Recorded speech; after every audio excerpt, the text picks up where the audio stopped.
Elena first helped us with our rescue dog, Mocha, who we got a couple years ago.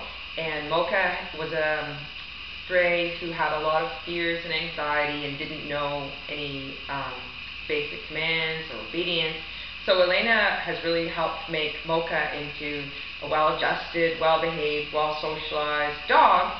But a couple months ago, we got Benny, who was a homeless stray in Arizona for 3 years and really came to us without any knowledge of living in a house and living with another dog.